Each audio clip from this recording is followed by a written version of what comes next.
Good evening. There's shock and disbelief, really, at a suburban Fort Worth church where the pastor today was attacked and murdered. And members of the Greater Sweet Home Missionary Baptist Church, they really have a lot of questions tonight. Most specifically, they want to know why. Fox 4's Dion England live tonight at the church in Florence. Dion, it's so sad for the pastor's family, and everybody there, but what do we know right now about the killer? Well, I'll tell you, Pastor Danny Kirk Sr., first of all, will be remembered so very fondly by his members and church supporters. Many of them are in mourning while police and Texas Rangers work to find out more about this suspect and this investigation. What do you want the ambulance for? My pastor is bleeding. He's been attacked. He's been attacked by that guy? Yes. A church secretary hiding in an office made that call to 911. Police say when officers arrived at Greater Sweet Home Missionary Baptist Church, they found the suspect's car crashed into a side wall of the church.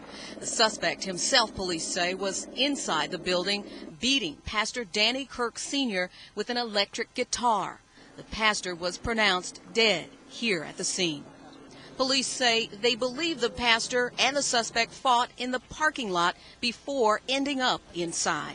And they also say a church maintenance worker was injured trying to help the pastor. The officers did tase the suspect and take him into custody.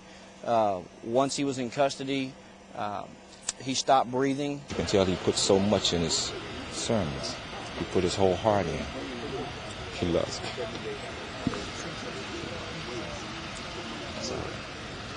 He loves God's people. I'm at a loss. I just don't feel like I can go on without it, but I know God's going to give me the strength. I know that He will.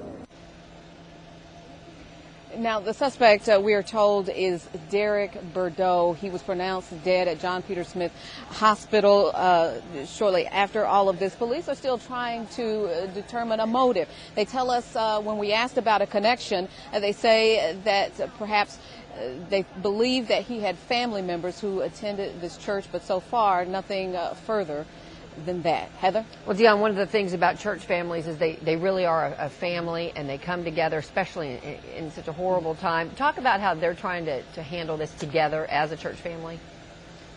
Yeah, there were scores of people out here, over 100, perhaps hundreds of people who came from work, who came from whatever they were doing when they heard this horrible news.